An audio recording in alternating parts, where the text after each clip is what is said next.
अस्सलाम वालेकुम friends, welcome back to next reaction. आज हम जिस वीडियो पे रिएक्ट करने वाले हैं वो है India beats Japan to become third largest auto market behind USA and Canada. वो चाइना, सॉरी। देख के बगैर पढ़ा इसलिए यार मैंने कहा बहुत सी बड़ी खाली न्यूज़ नहीं पढ़ा, है। मैंने ना सी पढ़ के मैं इधर हो गया हम्म हूँ। बहुत बड़ी न्यूज़ नहीं है। बड़ी है या मतलब बहुत बड़ी है? जापान के को बीट कर दिया यार इंडिया ने। ज़बरदस्त किस्म की ऑसम न्यूज़ है। इसकी डिटेल जानते हैं इस वीडियो में। इस वीडियो का ओरिजिनल लिंक जो है वो टॉप ऑफ द डिस्क्रिप्शन में होगा, प्लीज़ उसको चेकआउट कर लीजिएगा। अगर आप हमारे चैनल पर नए हैं या अभी तक आपने इस चैनल को सब्सक्राइब नहीं किया तो प्लीज़ सब्सक्राइब कर दो, बेल आइकन के बटन को ज़रूर प्रेस करना ताकि हर नई आने वाली वीडियो आप तक जल्द अज जल्द पहुँच जाए।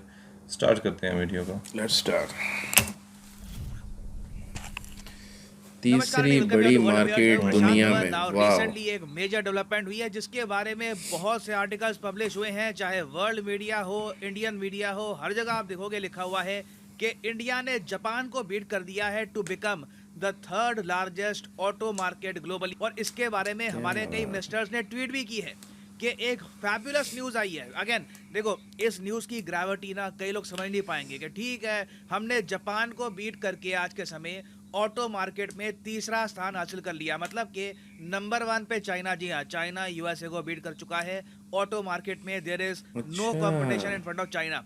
चाइना नंबर 1 पे, नंबर 2 पे यूएसए, नंबर 3 पे आ गया इंडिया। इसमें वही स्पेशल बहुत बात क्या फर्क है? है। हाउ डज ज़बरदस्त इट यार। Impact us? इंडिया को इससे जियोपॉलिटिकली बेनिफिट कैसे होगा? देखो, पहली बात तो नोटिस करो, यहाँ पर लिखा है कि having sold 42.5 lakh new vehicles in 2022 with the sales expected to surge even further. Possibility है कि शायद इंडिया 50 लाख गाड़ियां बेच दे सिर्फ इसी साल। तो इसका मतलब ये होगा कि Bharat 50 global lakh automobile sales industry, जो अपने आप में एक बहुत बड़ी इंडस्ट्री है, 3.8 ट्रिलियन डॉलर्स की। जी हाँ, 3.8 ट्रिलियन यूएस डॉलर्स। जितनी भारत की 3.8 इकोनॉमी नहीं है ना, ट्रिलियन उतनी दुनिया भर में ऑटो इंडस्ट्री है। जब मैं कहता हूँ ऑटो इंडस्ट्री, तो यहाँ पे प्राइमरली हम बात कर रहे हैं कार्स की। और ऑटो इंडस्ट्री देखिए, एक ऐसी इंडस्ट्री है जो खुद तो जॉब प्रोड्यूस करती है मगर इनडायरेक्टली भी क्रिएट करती है बहुत सारी नौकरियां। फॉर एग्जांपल, जब आप देखोगे जाहिर कार्स सी को बात है असेंबल यार। किया जाता है फैक्ट्री में, कई वर्कर्स वहां पे होते हैं, कुछ मशीन्स को ऑपरेट करते हैं, कुछ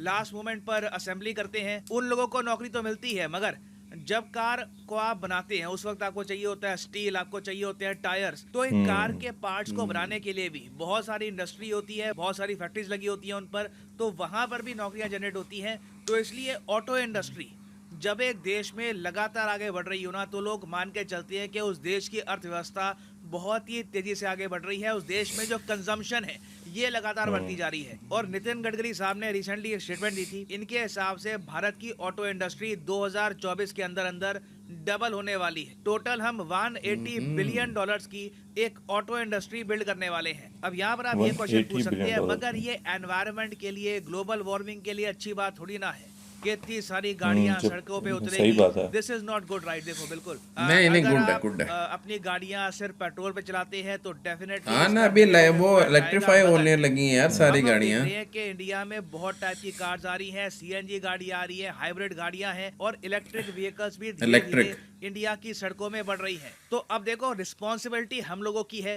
कि कि डिमांड तो हम है, कौन से एक लेते हैं। कस्टमर इंडिया में खड़ा हो यार चुका है फ्यूचर तो इलेक्ट्रिक का जिसको ही है ना गाड़ियां भाई। चाहिए। इंडियन इंडस्ट्री का काम यह है कि उसको ऑल्टरनेटिव प्रोवाइड करे कि आप पेट्रोल से चलने वाली गाड़ी के बजाय आप इलेक्ट्रिक व्हीकल यूज करें, और ये हम कर सकते हैं। ये ट्रांजिशन धीरे धीरे आपको दिखेगा। फॉर एग्जांपल, इसी पहल में एक बहुत ही बड़ा ब्रेक थ्रू हुआ है रिसेंटली। इंडिया ने 2 लिथियम माइंस खोज निकाली है अर्जेंटीना देश में। यहाँ पे अगर आप देखोगे, ये हमारा प्यारा भारत हो गया और यहाँ पे है अर्जेंटीना देश। अर्जेंटीना देश रिसेंटली न्यूज़ में था क्योंकि कतर में जो फीफा वर्ल्ड कप हुआ है वो भी जीता है अर्जेंटीना ने। लियोनेल मेसी भी खेलते हैं अर्जेंटीना के लिए। और यहाँ पर आप देख पाओगे जो 3 देश हैं, बोलीविया, चिले, अर्जेंटीना, यहाँ पर बनता है लिथियम ट्रायंगल। बताया जाता है कि दुनिया में सबसे ज़्यादा लिथियम के डिपॉजिट यहीं पर हैं, और दुनिया भर अच्छा। की कंपनीज, चाहे अमेरिकन हो, चाइनीज, इंडियन, सब लोग यहाँ पर माइनिंग कर रही थी लिथियम के लिए। अचानक से इंडिया को जैकपॉट मिलता है, हमें मिल जाती है 2 लिथियम माइंस जैकपॉट। अर्जेंटीना में। और अब भारत सरकार बात कर रही है अर्जेंटीना की सरकार से कि कैसे इस लिथियम को हम बाहर निकाल कर इंडिया में कर सकते हैं एक्सपोर्ट, और उससे हम इंडिया में बनाएंगे लिथियम आयन बैटरीज जो प्राइमरली इस्तेमाल होंगी कार मैन्युफैक्चरिंग में, इलेक्ट्रिक कार मैन्युफैक्चरिंग में। तो ये तो मैंने बात कर ली एनवायरमेंटल इम्पैक्ट की। अब एक बार डिस्कस करते हैं कि जब हमारी एक बहुत बड़ी ऑटो मार्केट डेवलप हो गई तो इससे भारत को जियो पॉलिटिकली क्या एडवांटेज मिलता है। देखो, आज के समय हम फ्री ट्रेड एग्रीमेंट नेगोशिएट कर रहे हैं बहुत सारे देशों के साथ, बहुत सारे यूनियंस के साथ भी। फॉर एग्जांपल बात चल रही है कि इंडिया बहुत ही जल्द यूरोपियन यूनियन के साथ साइन कर लेगा एफटीए। यूके के साथ अलग से बात चल रही है कि इंडिया यूके का फ्री ट्रेड एग्रीमेंट हम साइन करेंगे। कई देश हैं जिनके साथ हम एफटीए पहले साइन कर चुके हैं, उसको हम फिर से रीनेगोशिएट करना चाहते हैं। For example Japan, south Korea के साथ जो हमारा एफटीए है।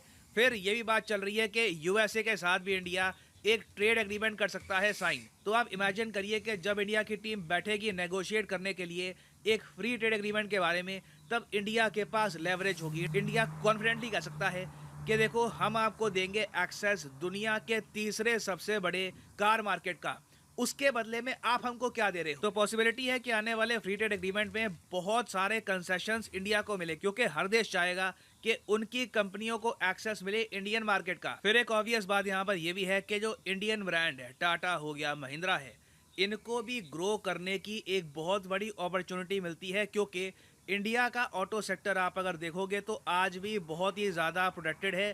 बाहर से जो गाड़ियाँ इंपोर्ट होती है इंडिया में, उन पे हम लगाते हैं बहुत सारा टैरिफ। तो जो इंडियन कंपनियां हैं उनको एक बड़ा एडवांटेज ये मिलता है कि वो इंडियन मार्केट से ही ग्रो कर सकती हैं, पैसा कमा सकती हैं, फिर उस पैसे का इस्तेमाल कर सकती हैं रिसर्च एंड डेवलपमेंट में, और फिर Africa, Latin America, even Europe, बाहर के देशों में हम लोग कर सकते हैं कार्स एक्सपोर्ट। और फाइनली जैसे मैंने आपको बताया कि इंडिया में जैसे जैसे कार मैन्युफैक्चरिंग और बढ़ेगी, आप देखोगे जॉब्स भी लगातार बढ़ती रहेंगी। और फिर एक बहुत ही बड़ा एस्पेक्ट ये भी है कि जो हाल ही में डेवलपमेंट हुई है ना, इससे हमको संकेत ये मिलते हैं कि जापान की इकोनॉमी बहुत कमज़ोर है। ये इकोनॉमी बहुत ही जल्द नेगेटिव ग्रोथ रेट के साथ क्रैश करना स्टार्ट कर देगी। इंडिया के सामने भी टारगेट क्या है?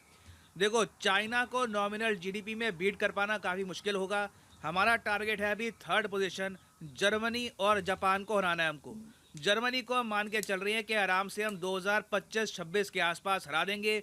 India will become the 4th largest economy in the world. Nominal GDP की मैं बात कर रहा हूँ। जर्मनी को हम रिप्लेस कर देंगे, मगर जापान को रिप्लेस करने में लोग कह रहे थे कि कुछ प्रॉब्लम आएगी, बट अब हमको ये पता लग गया है कि जापान की इकोनॉमी जो है ना, ये लगातार श्रिंक कर रही है कोविड की वजह से। उसके अलावा जो यहाँ पर पॉपुलेशन क्राइसिस है, लोग शादी नहीं कर रहे, आबादी आगे नहीं बढ़ रही, फर्टिलिटी रेट क्रैश कर रहा है, उसकी वजह से जो कंजम्पशन है वो भी कम हो रही है।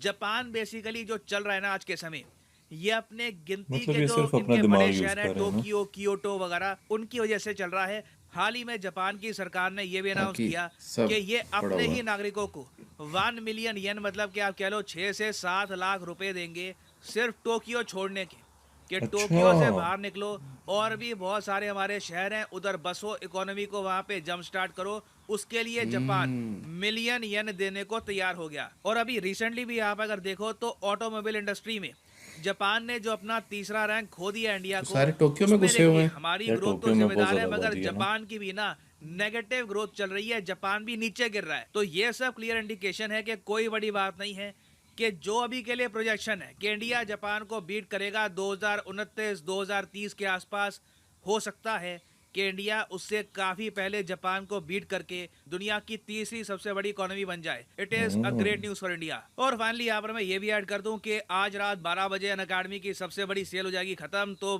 बेस्ट टाइम है आपके लिए परचेज करने का Unacademy course for a massive 23% discount. Comment section में जाओ, फॉर एग्जांपल आप प्रिपेयर कर रहे हैं यूपीएससी के लिए, इस लिंक पर करो क्लिक और यहाँ पे आप परचेज खत्म कर हो गया। पाओगे।